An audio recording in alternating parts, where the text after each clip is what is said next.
ધ્વનિ અત્યારના હાલના મહત્વપૂર્ણ સમાચાર સામે આવી રહ્યા છે તેની પર નજર કરીએ તો ભારતીય શેર બજારમાં શરૂઆતથી જ તેજીનું વલણ જોવા મળી રહ્યું છે। શેર બજારમાં તેજીનો માહોલ જોવા મળી રહ્યો છે। સેન્સેક્સની વાત કરીએ તો સેન્સેક્સમાં 1885 પોઈન્ટનો ઉછાળો નોંધાયો છે તો આ સાથે જ સેન્સેક્સ 81318 પોઈન્ટની સપાટી પર ટ્રેન્ડ કરી રહ્યો છે। 81318 પોઈન્ટની સપાટી પર નિફ્ટીની વાત કરીએ તો નિફ્ટીમાં 550 પોઈન્ટ જેટલો ઉછાળો જોવા મળી રહ્યો છે।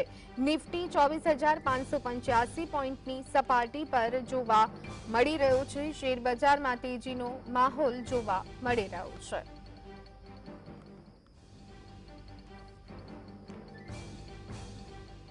તો ભારતીય શેર બજારમાં શરૂઆતથી જ તેજીનો માહોલ જોવા મળી રહ્યો છે। શેર બજારમાં તેજી જોવા મળી રહી છે।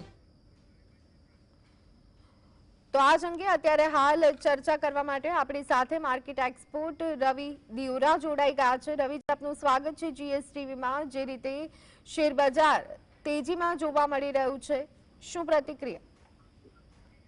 ચર્ચા આજે માર્કેટમાં ઓપનિંગ થી એક સારી તેજીનું વલણ છે। પર્ટિક્યુલર એક ડોમેસ્ટિક એક ઇન્ટરનેશનલ બંને ન્યૂઝ છે। એમાં ડોમેસ્ટિક ન્યૂઝનું વધારે પ્રભાવ છે, જે આપણે મીન્સ કે લાઈક જે ફ્રાઈડે બંધ કરીને ગયા હતા માર્કેટ, ત્યારે જીઓપોલિટિકલ ટેન્શનનું એક બહુ મોટું પ્રેશર ભારતીય શેર બજાર પર હતું। પરંતુ જે રીતે વીકેન્ડના ડેવલપમેન્ટ થયા અને જે મીન્સ બીજેએમઓ વચ્ચે વાતચીત થઈ અને સીઝફાયરની વાત ચાલી, તો મારા હિસાબે થોડી અત્યારે માર્કેટને સેન્ટિમેન્ટ પોઝિટિવ થઈ રહી છે। આ ઉપરાંત ઇન્ટરનેશનલ માર્કેટમાં જે યુએસ અને ચાઇનાના ટ્રેડ નું વોર જે ચાલી રહ્યું હતું, એના અંતર્ગત પણ માર્કેટ થોડું ફિયરફુલ હતું, ગ્લોબલ સેન્ટિમેન્ટ થોડા ટેન્સ હતા। પરંતુ એ પણ આ વીકેન્ડમાં પોઝિટિવ ન્યૂઝ આવે છે કે બંને ટ્રેડ ડીલ માટે સહમત થઈ ચૂક્યા છે। શાયદ એની ડિટેલ આજે 1-2 દિવસમાં આવશે, પણ આ બંને સેન્ટિમેન્ટના હિસાબે માર્કેટમાં આજે ગેપ અપ ઓપનિંગ બાદ પણ રેલી ચાલુ રહી છે।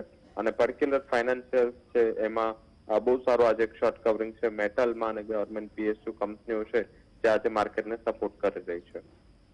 જી આભાર રવિજી, જીએસટીવી સાથે જોડાવા બદલ।